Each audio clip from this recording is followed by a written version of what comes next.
फुर्ती से उठती मरजान ने बेइख्तियार गले के दहाने की तरफ देखा। सफेद भेड़िया अब भी वहीं खड़ा गरा रहा था। इसी लम्हे शब भी बर्फ झाड़ता इसके बराबर आ खड़ा हुआ। मरजान गुस्से से फट पड़ी। ये सब तुम्हारी वजह से हुआ है। अगर तुम मुझसे उलझते ना तो वो यूं हमला भी ना करता। शब ने आबरू उचकाए और तंजिया लहजे में कहा, तो तुम्हारा मतलब है मैं खामोशी से हाथ बांधे खड़ा रहता और वो हमें जोड़ी सलामत रहने की दुआएं देता और चला जाता। वो भेड़िया है, हमला करने के लिए इसे किसी बहाने की जरूरत नहीं होती। मरजान ने सख्त नजरों से इसे घूरा। उसने तुम्हें मेरे साथ उलझते देख लिया था। उसे लगा तुम मुझे नुकसान पहुंचाने वाले हो, इसीलिए वो तुम पर झपटा। मुझसे तो उसका रोज सामना होता है। तुम कहना क्या चाहती हो? ये सफेद भेड़िया तुम्हें पहचानता है। मगर कैसे? शब पर जैसे सकता तारी हो गया था। काफी अरसा पहले ये मुझे जख्मी हालत में मिला था। मैंने इसकी मरहम पट्टी की चंद दिन इसके खाने पीने का ख्याल रखा। तब से शायद मुझे अपना समझता है। अक्सर जब मैं जंगल में लकड़ियां काटने आती हूं तो ये दौर कहीं खामोश खड़ा मुझे देखता रहता है, मगर कभी मेरे करीब नहीं आता। लेकिन तब ये बहुत छोटा और बेजरर था। शब ने बेबसी से एक ठंडी आह भरी। और अब तो माशाअल्लाह पूरा खूनखार पहलवान बन चुका है। तुम्हें मुझे पहले बताना चाहिए था ना कि ये तुम्हारा पालतू है। खामखा तुम्हें बचाने के चक्कर में सीधा इस गड्ढे में आ गिरा। अब जरा अपने इस एहसान फरामोश को भी समझाओ कि मैं तुम्हारा कोई दुश्मन नहीं हूं। ये कहते हुए इसने गर्दन उठाकर भेड़िए को घूरा। जवाब में भेड़िए ने एक भारी गुर्राहट भरी, जैसे इसकी बात इसे हरगिज पसंद न आई हो। मरजान ने नागवारी से इसे घूरा। फजूल बातें बंद करो। तो फिर कोई अक्लमंदाना बात तुम ही इसे समझा दो। शब झुंझला उठा। मुझे क्या पता इसे कैसे समझाऊं? मैंने इसे पाला थोड़ी है, बस एक बार उसकी मदद की थी। बस तुम खामोश रहो। जब इसे यकीन हो जाएगा कि यहाँ पर कुछ भी गैर मामूली हरकत नहीं हो रही तो खुद ही चला जाएगा। मरजान के मुंह से गैर मामूली हरकत के अल्फाज सुनते ही शब के चेहरे पर एक शैतानी मुस्कुराहट फैल गई। आंखों में शरारती चमक लिए वो इसी के अल्फाज दोहराने लगा। गैर मामूली हरकत। अभी वो शरारत में कुछ कहने ही वाला था कि एकाएक जैसे इसके ज़हन ने कोई ख्याल कौंध गया। इसकी आंखें चमक उठी। हाँ, समझ गया, इसने पुरजोश लहजे में कहा, फिर फौरन मरजान की तरफ मुड़ा। मरजान ने उलझन से इसे देखा। क्या मतलब? उसे यकीन दिलाना होगा कि मैं तुम्हारा दुश्मन नहीं, बल्कि ऐसा शख्स हूं जिससे तुम्हें कोई खतरा नहीं। और वो कैसे? मरजान उलझन का शिकार हुई। शब ने हल्की सी मुस्कुराहट के साथ एक कदम उसकी तरफ बढ़ाया। तुम सिर्फ मेरा साथ देना, बाकी सब मुझ पर छोड़ दो। मरजान ने मशकूक नजरों से इसे देखा। मुझे तुम्हारी ये मुस्कुराहट बिल्कुल पसंद नहीं आ रही। चंद लम्हों बाद शायद आ जाए। ये कहकर शब ने हल्की सी ताल पर कदम उठाया, जैसे वाकई किसी पोशीदा धन को सुन रहा हो। इसके होंठों पर मध्यम सी गुनगुनाहट थी और हाथ हुआ में आहिस्ता आहिस्ता लहरा रहे थे। मरजान ने पहले इसे देखा, फिर ऊपर बैठे भेड़िए को, और आखिरकार बेयकीनी से दोबारा शब की तरफ नजरें जमा दी। शब, शी, वो मुस्कुराते हुए बोला, याद है ना? सिर्फ मेरा साथ देना है, इजाजत है। मरजान जवाब दे पाती इससे पहले ही इसने आहिस्तगी से इसका हाथ थाम लिया। शब, बस चंद लम्हे। अगर ये तरकीब कामयाब हो गई तो शायद हम दोनों बखैरियत यहाँ से निकल जाएंगे। मरजान ने बेदिली से एक ठंडी सांस भरी। उसके चेहरे से साफ जाहिर था कि वो इस हरकत से कतई खुश नहीं, लेकिन इसने हाथ नहीं छुड़ाया। शब मुस्करा दिया। इतना ताउन भी मेरे लिए बहुत बड़ी कामयाबी है। वो इसका हाथ थामे आहिस्ता आहिस्ता गले के वस्त की तरफ बढ़ा। दोनों के कदम नरम बर्फ पर धीरे धीरे सरकते रहे।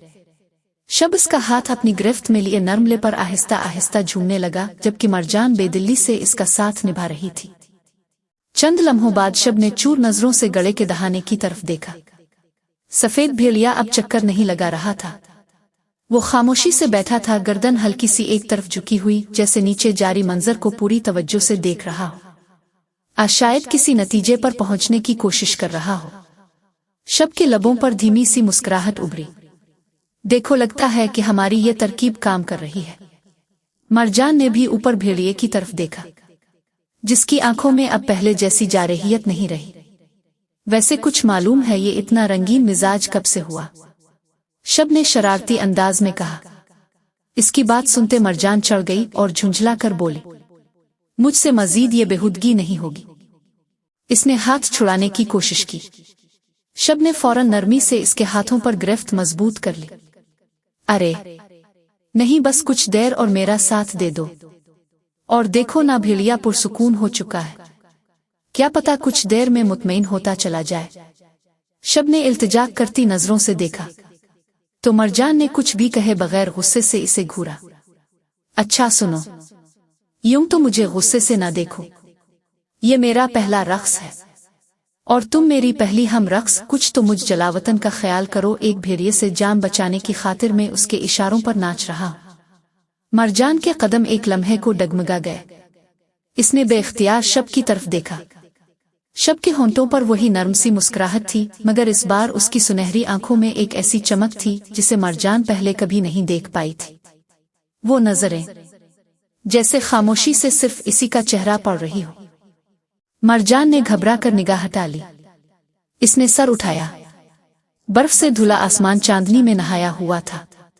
पूरा चांद अपनी पूरी आबोताब से चमक रहा था और उसके गिर्द बिखरे बेशुमार सितारे यूं झिलमिला रहे थे जैसे पूरी कायनात इसी खामोश लम्हे की गवाह बन गई हो। इसने एक गहरा सांस लिया, फिर ना जाने क्यों दोबारा शब की तरफ देख लिया। इस बार ना वो नजरें हटा सकी, न शब। कदम बदस्तूर एक ही ले में उठ रहे थे। हाथ एक दूसरे की गिरफ्त में थे। उनके दरमियान फासला अनजाने में सिमटता चला गया, यहाँ तक कि दोनों के दरमियान सिर्फ चंद सांसों का फासला रह गया। हुआ की ठंडी सरसराहट, बर्फ के गिरते हुए जर्रे, चांदनी की सफेद रोशनी, सब कुछ जैसे धुंधला सा गया। वक्त अपनी रफ्तार से चल तो रहा था, मगर उन दोनों के लिए जैसे ठहर गया हो। शब ने बेइख्तियार अपना माथा आहिस्तगी से मरजान के माथे से टका दिया। मरजान ने न इनकार किया, न खुद को पीछे हटाया। वो बस खामोश खड़ी रही। यूं महसूस होता था जैसे बर्फानी रात के ऐन दरमियान दो वजूद नहीं, दो खामोश एहसास एक ही दायरे में सिमट आए हो। वो इसी खामोश ले में आहिस्ता आहिस्ता झूमते रहे, जैसे सफेद झील के किनारे दो हंस एक दूसरे की रफाकत में सर जोड़े बेआवाज रक्स कर रहे हो। और शायद पहली बार बगैर कुछ कहे दोनों एक दूसरे की मौजूदगी को महसूस कर रहे थे। अचानक मरजान की पलकें झपकी, जैसे किसी गहरी कैफियत का जादू टूट गया हो। जैसे ही मरजान इस खामोश कैफियत से बाहर निकली, इसने आहिस्तगी से अपना हाथ शब के शाने से हटा लिया। दोनों एक लम्हे को खामोश खड़े रहे, फिर मरजान नजरें चराए गले की ढलवान की तरफ बढ़ गई। इसी लम्हे दहाने पर बैठा सफेद भेड़िया चौंक कर खड़ा हुआ। इसने एक बार दोनों को गौर से देखा, जैसे किसी आखिरी यकीन तक पहुंच गया हो, फिर अपने जिस्म से बर्फ झाड़ी और खामोशी से जंगल की गहराइयों में उतर गया। शब ने इत्मीनान का सांस लिया। लगता है आखिरकार इसे यकीन आ गया कि मैं तुम्हारा दुश्मन नहीं हूं। दोनों एहतियात से ढलवान चढ़कर गड़े से बाहर आ गए। चंद कदम ही आगे बढ़े थे कि मरजान की नजर दूर एक चट्टान पर बैठी सफेद हैबत पर पड़ी। भेड़िया अभी गया नहीं था, खामोशी से उन्हें देख रहा था। वो आहिस्ता से बोली, पीछे मत देखना, बस चलते रहो। शब ने गर्दन सीधी रखते हुए हल्की आवाज में कहा, तुम्हारी कुल्हाड़ी और लालटेन तो वहीं रह गई, सुबह ले आऊंगी। और मरजान ने बगैर रुके जवाब दिया, अभी वापस जाने का मेरा कोई इरादा नहीं। शब ने इस बात में सर हिला दिया। बर्फ उनके कदमों तले चरचरा रही थी, मगर इस खामोशी में अब खौफ के बजाय एक अजीब सा इत्मीनान था। घर के करीब पहुंचकर शब रुक गया। मेरे लिए खिड़की से अंदर जाना ज्यादा महफूज रहेगा। मरजान भी ठहर गई। चंद लम्हे खामोश रहने के बाद इसने पहली बार अपनी मर्जी से इसकी तरफ देखा। चंद लम्हे वो खामोशी से इसे देखती रही, फिर निहायत सादा लहजे में बोली, अगर जल्दी नहीं है तो अंदर आकर कहवा पी लो। शब ने हैरत से पलकें झपकीं, जैसे इसे अपने कानों पर यकीन न आया हो। ये दावत है, मरजान ने मुख्तसर सा जवाब दिया। हाँ। शब के लबों पर बेइख्तियार मुस्कुराहट फैल गई। फिर ऐसी सादत कैसे ठुकरा सकता हूं? یہ کہہ کر وہ ہلکے قدموں سے کھڑکی کی طرف بڑھ گیا، جبکہ مرجان دروازے کی جانب چل دی۔ برفانی رات اپنی خاموشی سمیت بدستور قائم تھی، مگر شاید اس رات دو اجنبیوں کے درمیان ایک نادیدہ فاصلے میں پہلی بار کمی آنا شروع ہو گئی تھی۔